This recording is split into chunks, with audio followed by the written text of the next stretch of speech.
All right, I just pulled into my new first house wash here today, and I'm going to start showing you my check sheet right here. And on this check sheet, I got all different kinds of things here, and I'm going to go over this check sheet. And this is stuff so that way you don't do something stupid and forget something.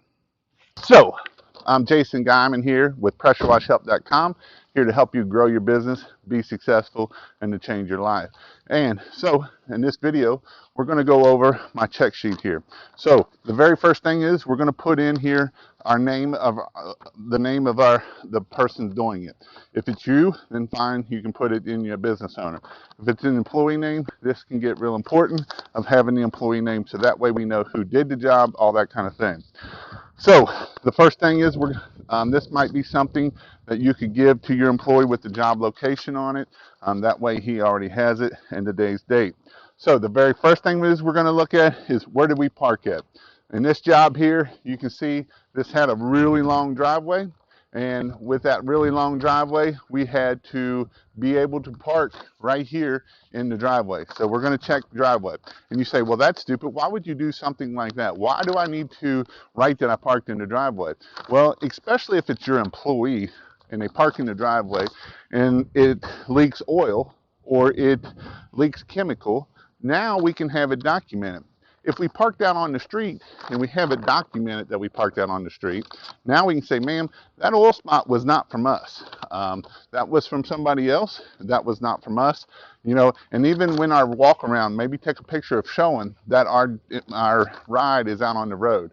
And that will keep us from having to clean the driveway and trying to get oil up that we can't get up sometimes. Sometimes we have no choice to but park in the driveway. You know, a long driveway, maybe it's a busy road that we can't, you know, get there because, you know, it's a main highway, and if we park on the side of the road, we're going to die. So we don't want to die. We want to live another day. So this is when we would have to park in the driveway. Once we get to the house, we want to next double check our address. The worst thing there is to do is to wash a house that they're not paying for. It's happened. I've done 2 or 3 myself. I did one last year when I was riding around teaching a new guy. We washed the neighbor's house because he said we was at the house and I didn't double check it. So we always want to double check our address, that is the right address that we can clean before we start. The next thing is when we're walking up to the house, we are going to look for our spigot, and when we are talking to the customer, we are going to make sure that they say that that's a good spigot to use. You know, a lot of times they'll be like, yeah, that one and the one in the back. We don't care about the one in the back. We want to know about the one in the front. So once we figure out that that's a good spigot, the next thing is we're going to ask that customer, what's the dirty spot on your house? And you say, well, why do I want to ask that for? Because that customer will always look for that dirty spot on that house. So we really want to make sure that that dirty spot on that house gets clean. You know, on this house, it's the back house looks green and nasty because it's got a bunch of trees. But you know what? They may never see the back side of that house. She might be pulling up in their car and sees a spot over here. And so that is why I always ask that question. Again, if you want to check this check sheet out, I'll put a link down there in the bottom where you can actually go and get this here. Once we talk to the customer, the next thing we need to do is start pulling our garden hose out. We're going to need to get our garden hose out and go hook up our garden hose at our spigot. And the reason why we need to do that is when the rest of this check sheet, this can be allowing our buffer tank to be filling up. And that way, once we are done with all the rest of the check sheet, our water should be about full at that point. So we definitely need to go hook up our water spigot next. Once I unscrew it, I always like to turn it on to make sure 2 things. 1, get any bugs or spiders out, and 2, to make sure that the water is working.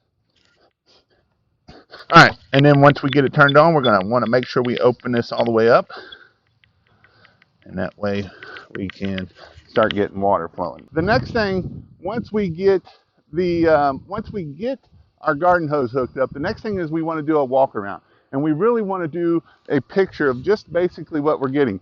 One on this side, one on that corner, one on that corner, one on the back corner. And what this allows us to do is get a good angle of everything on this side, everything, and that gives us 2 different angles. And that way, if we have an issue with bushes or anything like that, then that way we can definitely, you know, we have it documented whether we are using a picture or we're using video. The next thing we want to do is we want to make sure everything, if we're doing a deck cleaning, we want to make sure everything is off the deck. and there's a spot on here to note that if it's off the deck or not. And we want to make sure that everything is moved away from the house at least 10 to 15 feet. And in my course, I go into why I do that. But today, we just want to make sure everything is 10 to 15 feet away from the house. And if we're doing the deck, everything is off the deck. There's only a few things left on this sheet that you really have to worry about. And one of it is oxidation. If we rub our hand on the house, we have oxidation. Obviously, we're going to put yes for that check note mark.